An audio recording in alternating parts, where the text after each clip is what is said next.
The word why. What a curious word. The kind of word that can make us cringe, feel defensive, or even distant. But you know, sometimes why is the key. The key that can unlock so much to our lives.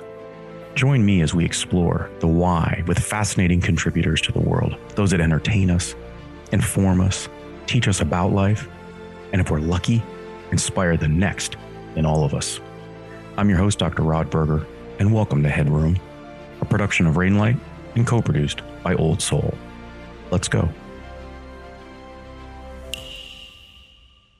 Well, we're going to continue the theme today. I really want to continue to learn more and more about the way in which AI is impacting our workforce, the way in which we think about career paths for those that are early into their career, those in the educational side, trying to support and backfill and create a backstop maybe in the way in which we think about education, the way in which we support the needs of manufacturing and retail, innovation, technology, healthcare, and the like. And so we're going to go straight to an incredible source. We're going to be speaking with Alex Swartsel. She's the managing director of insights at Jobs for the Future, JFF, as many of you know, and their labs and JFF's Center for Artificial Intelligence and the Future of Work. She worked at Teach for America for quite some time and was also a senior advisor to U.S. Senator Elizabeth Warren a number of years ago. Also, Alex, it's so nice to spend some time with you. I know that JFF has had a recent report come out. I think this is, look, I'm speaking for myself. I think not just as a parent, but as someone who has been fortunate enough to interview people on the AI side of things. I was just in Stockholm, Sweden, talking about sustainability with the Crown Princess, the future Queen of Sweden, and all of these dignitaries. And AI was the number one topic. The number one topic, Alex. Sort of orient me, if you will, and or calm me down, maybe, because for those that are in the know, or relatively, at least we're sort of in the environment or the zip code of AI and maybe the applications. There is a growing concern that we are ill prepared to understand the impacts, both positive and potentially negative, if it means that takes away a job or an opportunity of AI. And I'm finding this sort of wide swath of understanding of also sort of where we are. Like I'll have some folks at maybe a soccer practice where you have parents who think, oh, that's so far off into the future. And I think, not really. And then you have other conversations, interviews with people like Hadi Partovi of Code.org and Conrad Wolfram of Wolfram Alpha. And it's here and it is changing even in the within the context of this preamble here to our conversation. So set the stage for me. Where are we with regards to AI with or under the umbrella of the job sector and what we should be thinking about? Yeah, it's such a great question, Ron. And thank you so much for the opportunity to be with you and with your audience. I think one of the things that stands out to me so much, even now, a year into the generative AI explosion, which, as you know, is just the tip of the iceberg of technological developments that have been underway for some time. It still feels like the conversation is so binary. This is either the savior of all of us or it's an extinction level event.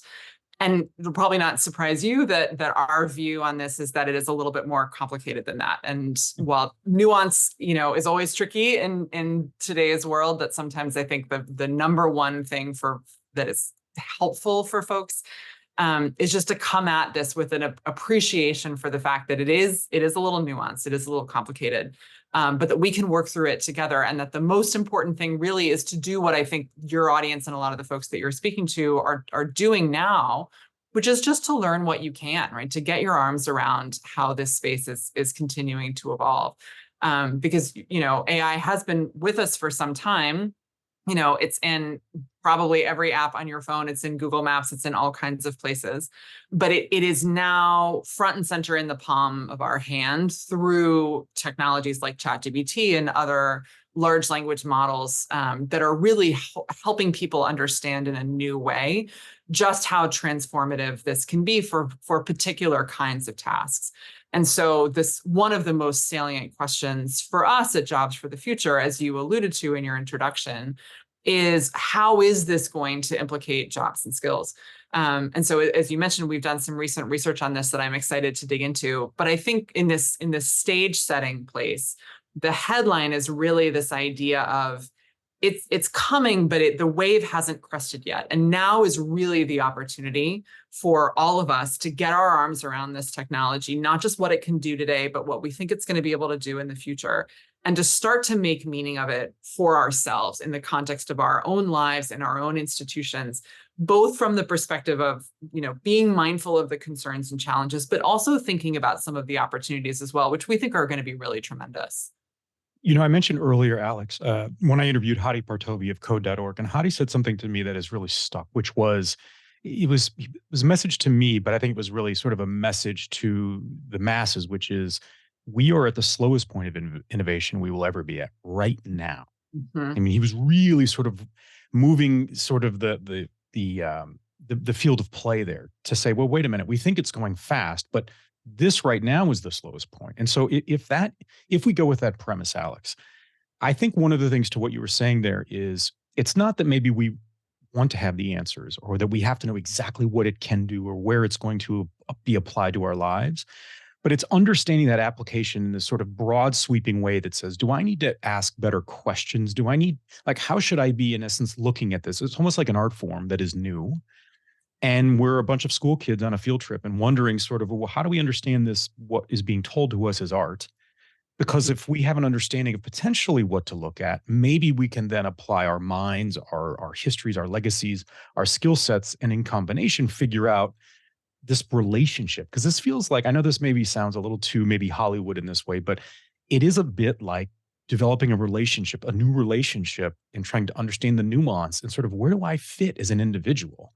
Not Yeah. just maybe what it's going to do, but can I even can I ascertain the value or the nuance of that individual? I put that in quotes, being the generative AI within the context of what I know to be human and sort of my daily life. Yep. Yeah, I love that framing. And I think that is actually the way to go about it, that it's a combination of both understanding the technology at a high level, especially, we all can. There are increasing numbers of resources out there that will walk people through, what is the family of technologies that is AI? What is a large language model, right? These kinds of things for people.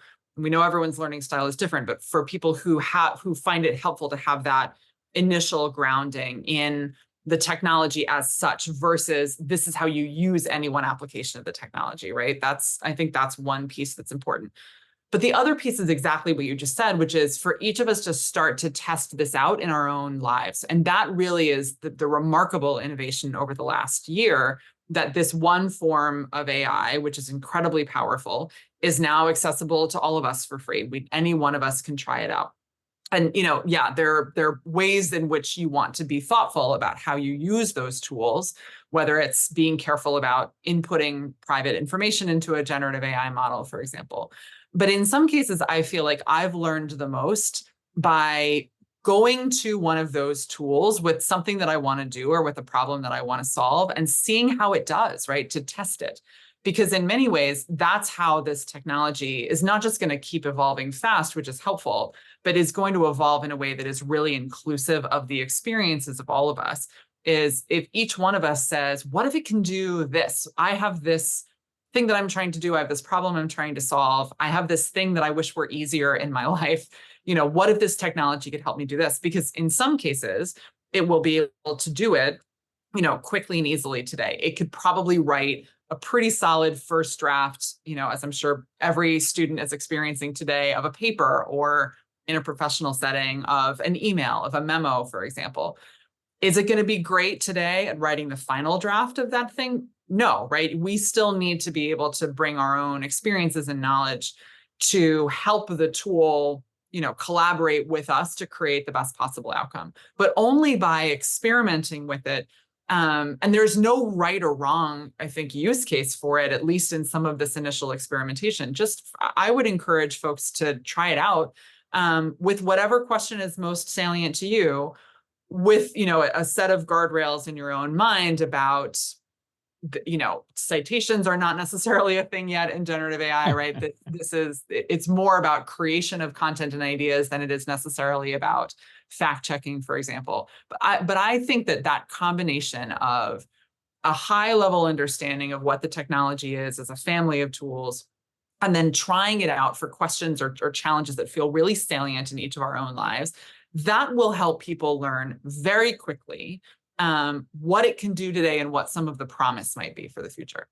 So if we think about our economy or even the global economy, right, sort of the underpinnings of that will be an education system, and a higher education system that provides the the canvas with which a young person or an early career person can start to understand, iterate through different experiences to then apply into a field, right? So that we have a healthy, sort of nourishing economy of work.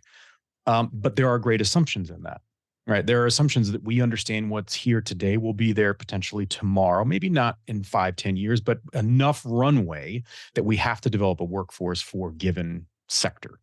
That may be a little bit different now in that manner, right? So I do guest lecturing at Vanderbilt's Business School, and those students earlier in August were saying to me, sort of off to the side, they're nervous about the financial sector and how AI will impact that. We've had the Google CEO talk about that and architecture and other sort of fields, professional fields that may be impacted, and significantly so. Um, how should we be thinking about it from a jobs perspective? And then I would love to tie that into the research and some of the questions that were being explored, which is to say, should we be thinking about or re-examining, maybe auditing skill sets, not jobs, skill sets? Yep. And if that's the case, can we provide some guidance so that our young people, even middle schoolers, that their education is being, I guess, filtered through this, what we know is already here and only going to develop and get more refined? I sit there as a parent and say, wow, if we're going to teach coding, is that a skill that is at extinction level, to use your earlier phrase? Because if we have the sort of the proverbial answer, do I want my child focused on something that can be generated in a nanosecond and then maybe tested against to see the sort of the applicability of it? But that would require different skill sets. So talk about sort of the difference between skill sets and jobs and Yep. the bigger questions that were asked and deployed through this research. Yeah, that's such an important question. So, I mean, I think the simplest place to start is a pretty simple one, which is jobs are bundles of tasks and skills, right? I mean, you in your job in a day-to-day way go through a number of different activities that draw on a number of different skill sets. So do I. That's true of virtually every job that exists today, and will only become more true as jobs increase in complexity, I think, as they have been over time.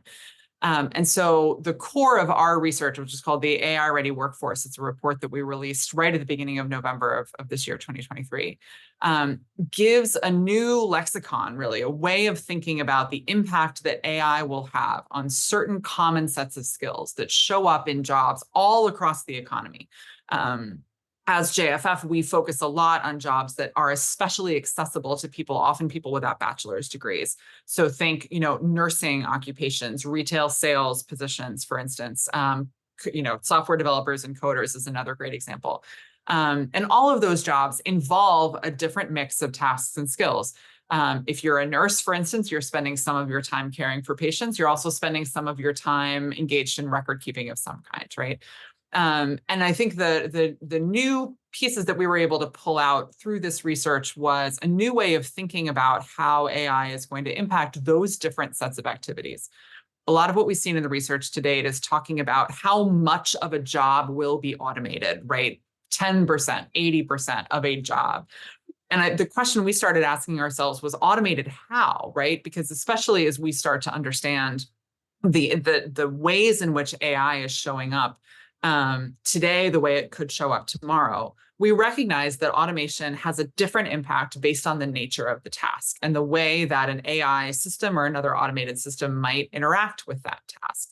So, for example, if you are, for instance, doing a lot of routine assembly or other kind of manual or repetitive tasks that could very easily be done maybe by an artificial intelligence system, maybe by a robot that's driven by an artificial intelligence system. Over time, it's increasingly likely that that task will be replaced by an automated system of some kind.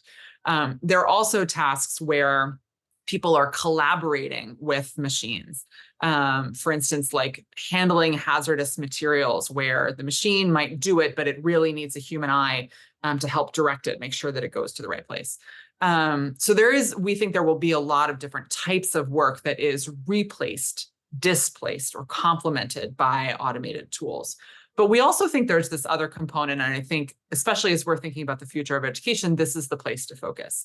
We believe there will also be tasks and skills that are elevated or augmented by AI or other forms of automation. And these include we think of them as two separate categories. In the elevate category, these include things that are deeply human or deeply interpersonal skills, like building relationships, negotiating between human parties, staffing up offices or organizational units, or even things like motivating and coaching teams. Those are the kinds of things that, a chatbot could give you a script. They could give you a bunch of options for how to have a conversation with somebody that you're working with, for example. They could give you a strategy, but you as the human being still have to be the one to have the conversation or to land the plane on the strategy, because we believe there's always going to be work that must be done by humans or will always be of higher value when it's done by people. Or there are tasks that we think will be augmented by AI, including complex cognitive or analytical skills like analyzing systems, like public speaking, planning and organizing work, critical thinking, which again are opportunities where AI can give you a lot of the background, they can help support you, but there's always going to be an aspect of human judgment.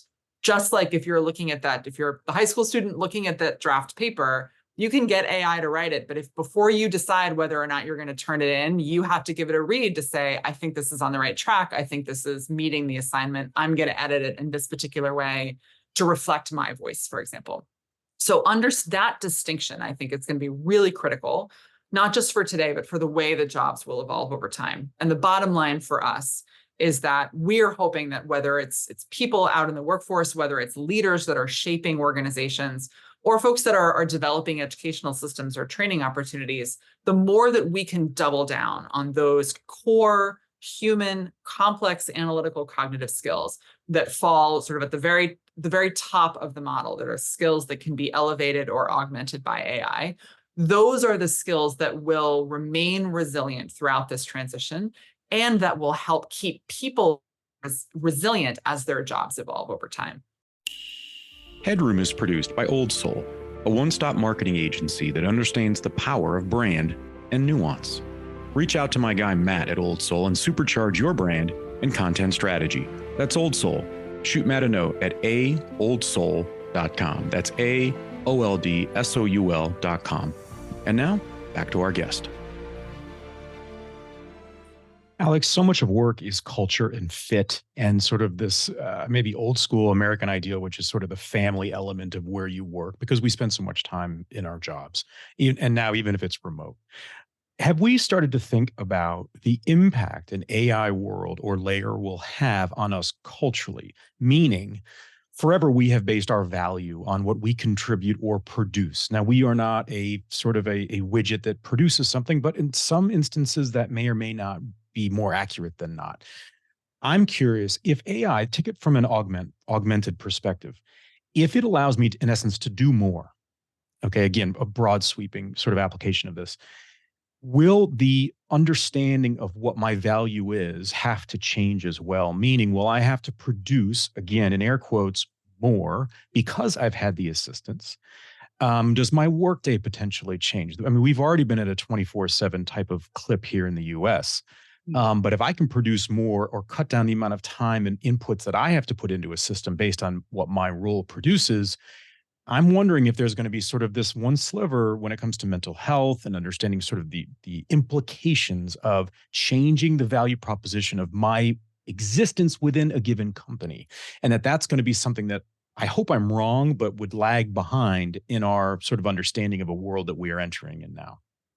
Yeah, I mean, so none of us knows, right, how the world is going to evolve. But in many ways, I think this is the most important question that we have to ask, and the most important choice that we have to make now. Because I do think there is a direction that a lot of automation, especially the earliest days of assembly line automation, has led to in the past, which is more equals more efficient, more quantity, more produced, more and more of our time being taken over by work.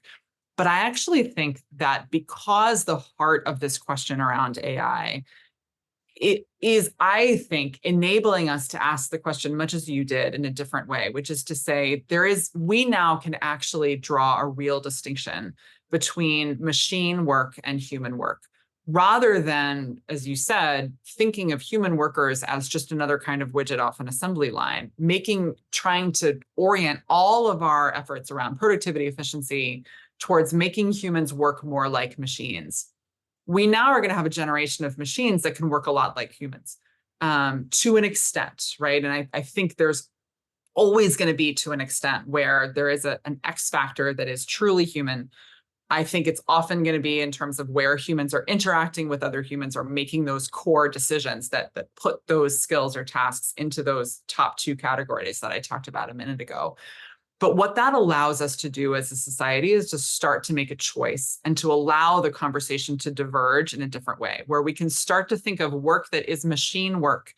It is not important enough to be done by humans. It can be delegated to a machine. And we can even interrogate whether or not we need to do it. We'll see if that happens or not, or if it just creates more. But then my real hope is that we start to make some really thoughtful decisions about work that is important enough to only be done by humans, must be done by humans. And thus, what is the value of the humans doing that work? Which I think allows us to start to think about our time differently, but also starts to think about the nature of work and who does it. Look at especially American society today and the kinds of caregiving roles, education roles that really double down on these kinds of core human and interpersonal skills. Those jobs are overwhelmingly performed by women. They're performed by people of color. Often they are not well compensated. They are employing people from low-income communities, and not always creating pathways out to more and more economic opportunity.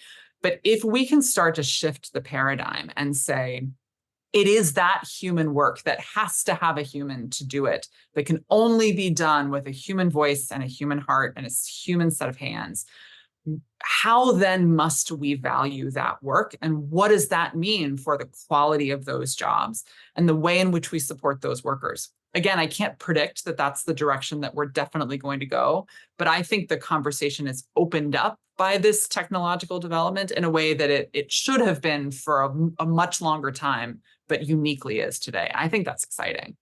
I think it is exciting. I would also contend that there's an element potentially, and I'll say, you don't have to say it, but feel free to tell me I'm off the ranch on this, is that if we want to be realistic, and we have learned, I mean, hopefully we can apply generations of sort of trial and error and going, this worked, it didn't work kind of a thing, and say, wait a minute, how do we understand safeguards when it comes to our economy and our job creation and economic opportunity to continue to grow and progress down whatever line you want to define as success as an individual or a company? If we don't ask those critical questions, are we at risk? We're already been sort of wiping out the middle class. And if I sort of take that thinking, I start to get a little cloudy here, like the clouds are rolling in a little bit. And I just want to think about safeguards to say, if we're not careful, we will potentially create this chasm, unbelievable chasm between the haves and the have-nots based on the way in which we have all learned, or the access, right? The sort of the requisite access and equitable educational opportunities that we've had, whereby if we're going to alter our education so that, those that have access and resource, they will be able to adapt. They'll be able to pivot and apply sort of these neural pathways in different ways and mannerisms to fit an AI world. What about middle management and all the things that potentially would be wiped away? Because where are you going to look for cost savings? At your highest level of employee that's not your leadership. And so if that's the case, I do then think we've got to think about safeguards in the way in which we, it's like when you're around young people and you say like, well, what's your dream? What do you aspire to be? Right. I think about that as a parent and say, I want to make sure that they're dreaming about things that are either that there's a potential is there. Yeah. right? Yeah. And so I don't know where that sits for you, but trying to understand safeguards so that as we're developing and increasing our capabilities, we're also of the mind that, okay, for every good, I mean, what are we swapping in and out, right? We can only Yeah. have sort of 10 all-stars. And if we start to move them around, who are we taking off that list? Yeah, it's a really important question, right? And I think a lot of the safeguards are going to need to emerge both in conversations like this and in conversations across our economy, really, as the norms within civil society for how this technology is used continue to develop. These are also much bigger questions that have been plaguing our society for far too long that we don't have great answers to. To me, AI is not the answer to these kinds of challenges. It can be an extraordinary tool if we think of it the right way. To me, maybe the most important safeguard is almost, the Hippocratic Oath. It's a do no harm safeguard that the AI must always be a tool in service of human beings, and in service of creating a better life for all of us, not just for the most privileged. That's a very lofty thing to say. And it's very difficult to pass legislation or put regulations in place to enforce that. But that will be true if it is the product of a lot of micro choices and macro choices every day in terms of how individual people and organizations are starting to put these tools in place. But I think the more that, whether it's an employer, whether it's a post-secondary institution, really any organization thinking about using this tool, is asking those questions. How is this making my people's lives better? How is it advancing my mission without undermining the people that are at the heart of the work that I do? How am I making sure that everyone's privacy is being protected? How am I making sure, when we think about equity, that not just the inputs into, but the outcomes of this tool are equitable, are not reinforcing systemic equities that are absolutely baked into the core operating models of all of these systems, but need to be rewired in ways that are really important. I think we are still at an age where we are making human choices about how to use these machines, because that is what they are. They are machines.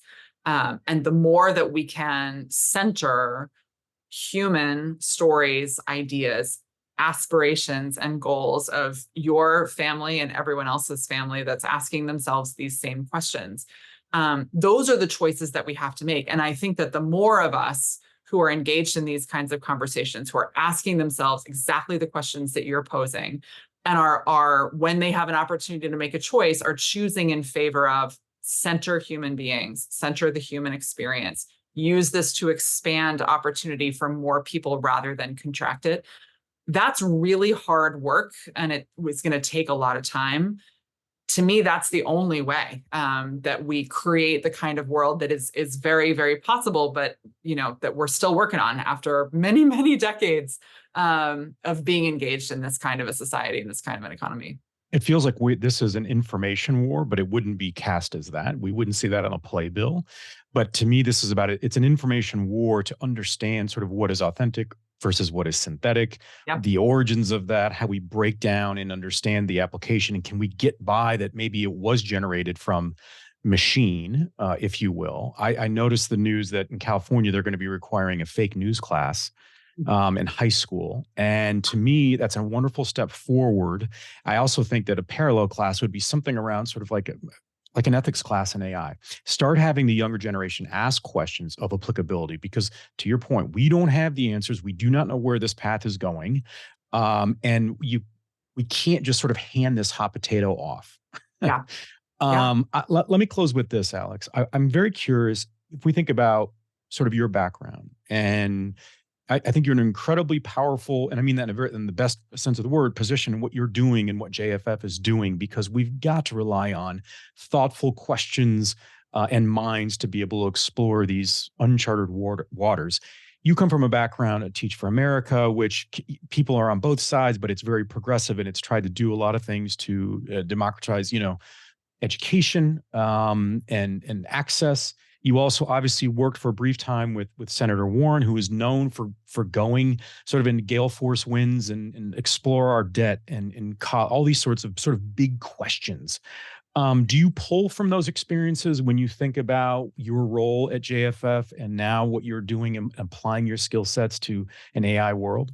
Yeah, I mean, let me maybe close by saying what brought me to JFF and what gets me out of bed every morning, which I think has been, our careers always make sense in retrospect and has been a through line throughout my career, which is this really core idea, which feels to me like a moral obligation to make sure that opportunity is more equally distributed than it is today. I believe, as I think probably everyone who listens to this podcast believes, that talent is equally distributed, but opportunity is not. And the more that we can create a world where every single one of us has the opportunity to live into our genius, to contribute to society in a way that is meaningful to us and helpful to our society, and to live the lives that we would wish to live as human beings on the earth, that is incredibly motivating to me. And the way in which JFF works on these kinds of challenges, by both centering the importance of a quality job as the mechanism by which most of us, what's the word I'm looking for? Earn or gain the resources that we need to be able to secure our financial future and that of our family. The more that we can make work for all of us and to create those kinds of opportunities in a way that is deeply equitable, that is extremely energizing for me. And to me, I do this work on AI because I see AI as a powerful tool in service of that goal. But one where, as we've said throughout this conversation, we have to make the right choices along the way, and we have to ask the right questions. And at this stage, especially thinking about it in the context of education, that skill of being able to bring the right questions to the table, to persist when you're not getting an answer that's satisfactory to you, and to look for opportunities to exercise your own agency in shaping the future that we're all stepping into, that's all that any one of us can do in this world in any of our lifetimes. And my hope is that in continuing to sharpen that, certainly as a skill set, but also as a motivation for each of us in our work day to day, that's the secret. That's going to be what it takes as this technology evolves and as the society in which the technology is situated continues to evolve, that's going to get us on the direction towards a society of greater equity and greater opportunity for everybody. Well, I'm glad you're in that spot. I know people can't see this, but just the energy with which you even responded to that question, you can tell it's your passion, and we need people who are passionate about this, that are not just sort of about the ones and zeros. This is about humans. It's about lives. It's about collaboration, family, and community. And I think that you bring a lot of powerful value and background and legacy into what you're doing. And it's going to be important for all of us to pay attention to what JFF is up to in supporting a healthy economy for all. We want to thank Alex Swartsel. She's the managing director of Insights at Jobs for the Future Labs and JFF's Center for Artificial Intelligence and the Future of Work. I'm your host, Dr. Rod Berger. Thanks for taking the plunge into Headroom, where we uncover the why behind the what and who impacting our lives. Headroom is a production of Rainlight and co-produced by our friends at Old Soul. I'm your host, Dr. Rod Berger, and this is Headroom.